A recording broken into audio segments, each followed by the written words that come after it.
Hello everyone, welcome to कलयुग पाठशाला। जैसा कि आप सभी जानते हैं कि प्रीवियस क्लासेस में हमने दिल्ली शिल्पी चक्र के कलाकारों को पढ़ा, तो इसी श्रृंखला को आगे बढ़ाते हुए आज हम एक नए कलाकार को पढ़ेंगे। तो हमारे आज के कलाकार हैं रामेश्वर रूटा साहब। आई होप आपके लिए कलाकारों की जो श्रृंखला चल रही है वो हेल्पफुल होगी और आप नोट्स के लिए मेरे टेलीग्राम चैनल को ज्वाइन कर सकते हैं, जिसका लिंक मैं आपको डिस्क्रिप्शन बॉक्स में प्रोवाइड कर दूँगी। ठीक है, तो चलिए स्टार्ट करते हैं आज का लेक्चर। ठीक है, रामेश्वर रूटा साहब का जन्म कब हुआ है? तो इनका जन्म हुआ 21 फरवरी को सन 1941 में। कहाँ पर? दिल्ली में हुआ है। ठीक है, तो इनका जन्म कब हुआ है? 21 फरवरी को हुआ है, सन 1941 में हुआ है। कहाँ पर हुआ है? दिल्ली में हुआ है। ठीक है, चलिए नेक्स्ट, इनकी शिक्षा कब हुई है? तो इनकी शिक्षा 1964 में हुई है। ठीक है, कहाँ पर?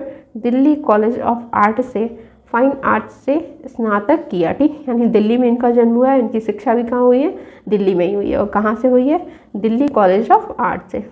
ठीक है, दिल्ली कॉलेज ऑफ आर्ट से इन्होंने क्या? फाइन आर्ट्स में क्या किया है? स्नातक किया है। कब? 1964 में। ठीक है, व्यवसाय से ये क्या थे? तो व्यवसाय से यह एक चित्रकार थे और ग्राफिक कलाकार थे। क्या थे? चित्रकार थे और साथ ही साथ ग्राफिक कलाकार थे। ठीक है, रामेश्वर रूटा 4 वर्ष की आयु में ही कला की ओर उन्मुख हो गए थे। ठीक है, तो जब ये 4 वर्ष के थे तभी इनका झुकाव कला की तरफ दिखाई दे गया था। ठीक है, नेक्स्ट पॉइंट है, रामेश्वर रूटा दिल्ली शिल्पी चक्र के कलाकार हैं। तो किसके कलाकार हैं? दिल्ली शिल्पी चक्र के कलाकार हैं। कौन? रामेश्वर रूटा साहब। ठीक है, चलिए नेक्स्ट पॉइंट है, 1968 से लेकर 70 तक रूटा किसमें रहे थे? दिल्ली शिल्पी चक्र के सचिव रहे थे। कब से कब तक? 1968 से लेकर 70 तक। ठीक है, ये क्या रहे थे? ये दिल्ली शिल्पी चक्र के सचिव रहे थे। ठीक है, चलिए नेक्स्ट है, 1967 में त्रिवेणी कला संगम के कला विभाग के प्रमुख के पद पर कार्य किए थे। ठीक है, तो कहाँ पर? त्रिवेणी कला संगम में। ठीक है, वहाँ के किस विभाग में? कला विभाग में। और वहाँ के हेड के रूप में कार्य किए थे। कब? 1967 में। ठीक है, चलिए नेक्स्ट पॉइंट है, 1976 में सांस्कृतिक आदान प्रदान के एक कार्यक्रम के अंतर्गत ये कहाँ गए थे? फ्रांस गए थे। ठीक है, तो कब? 1976 में किसके लिए? सांस्कृतिक आदान प्रदान का एक कार्यक्रम था जिसके लिए कहाँ गए थे? फ्रांस गए थे। ठीक है, नेक्स्ट पॉइंट है, रामेश्वर रूटा ऐप सदृश मानव कृति को अपना माध्यम बनाए थे। ठीक है, वे इनके द्वारा मानविक व्यंग प्रस्तुत करते थे। साथ हजारों साल के बाद भी मनुष्य में अंतर नहीं आया है। ठीक है, तो इसको समझ लेंगे। ऐप सदृश यानी जो पुराने नहीं आदि मानव थे, ठीक है, उनकी तरह इन्होंने चित्र अपने बनाए थे। ठीक है, यानी ऐप सदृश मानव कृति को अपना माध्यम बनाया था। तो आपसे पूछा जा सकता है कि रामेश्वर रूटा ने किसको अपना माध्यम बनाया था? तो इन्होंने ऐप सदृश मानव कृति को अपना माध्यम बनाया था। वे इनके द्वारा क्या करते थे? मानविक व्यंग प्रस्तुत करते थे। इनके अनुसार क्या था कि हजारों सालों के बाद भी मनुष्य में अंतर नहीं आया, यानी वो जो आदि मानव थे, ठीक है, वो इनका मानना ये था कि आज हजारों साल हो गए उसके बाद भी मनुष्य में कोई अंतर नहीं आया है। ठीक है, चलिए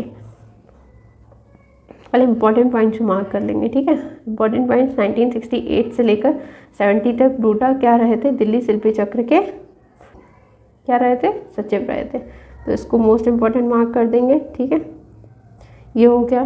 ठीक है, चलिए और एक पॉइंट ये है, ऐप्स क्या, इनके चित्रों का माध्यम क्या था? तो ऐप सदृश आकृति थी। ठीक है, चलिए नेक्स्ट में चौड़े कंधे।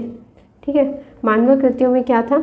चौड़े कंधे, पर्याप्त मांसलता किंतु पसलियों का स्पष्ट आभास, आंतरिक शक्ति और आदिम युग के निरंतर चल रहे किसी संघर्ष की अनुभूति होती है। उन्हें नग्न ही अंकित करते थे। ठीक है, यानी इन्होंने क्या किया था? इन्होंने आदि मानव को ही चित्रित किया था। ठीक है, तो उसके जो चौड़े कंधे थे वो बनाए, पर्याप्त मांसलता यानी अच्छा खासा मांस है उनमें थी, पसलियाँ अच्छे से स्पष्ट दिखाई। ठीक है, आंतरिक शक्ति और आदिम युग के निरंतर चल रहे जो भी वहाँ संघर्ष था। ठीक है, वो लोग पशुओं को मारते थे, ये सब चीज़ें इसमें इन्होंने अपने चित्रों में दिखाई हैं। ठीक है, इससे पता चलता है कि किसी संघर्ष की अनुभूति होती है उन चित्रों से। ठीक है, और उन्हें कैसे अंकित किया? उन्हें नग्न ही अंकित करते थे। तो आदि मानव थे तो उन्हें नग्न ही अंकित करते थे। ठीक है, रामेश्वर ब्रूटा ने अपने जीवन में स्त्री आकृतियों को नहीं बनाया है, ठीक है। तो किसको नहीं बनाया इन्होंने? स्त्री आकृतियों को नहीं बनाया है, ठीक है। किसने? रामेश्वर ब्रूटा साहब ने, ठीक है। तो यह एक मोस्ट इंपॉर्टेंट पॉइंट हो जाता है कि इन्होंने क्या नहीं बनाया, तो इन्होंने स्त्री आकृतियों को नहीं बनाया है, ठीक है। चलिए नेक्स्ट पॉइंट है, रामेश्वर ब्रूटा जिस अनुभूति को व्यक्त करना चाहते हैं वे केवल पुरुष आकृतियों द्वारा ही संभव है।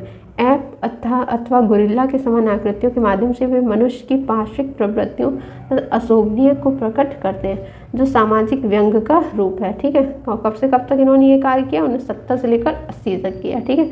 तो रामेश्वर ब्रूटा जिस अनुभूति को व्यक्त करना चाह रहे थे, यानी उनके अंदर जो ये अनुभूति थी उसको वह केवल सिर्फ पुरुष आकृतियों द्वारा ही बना सकते थे, ठीक है। ऐप अथवा गोरिल्ला के समान आकृतियों के माध्यम से वे मनुष्य की जो प्रवृत्तियाँ थी उनको, ठीक है, जो अशोभनीय था उन सबको प्रकट किया था, ठीक है, जो उनके सामाजिक व्यंग का रूप था, ठीक है। और कब से कब तक? 1970 से लेकर 80 तक, ठीक है।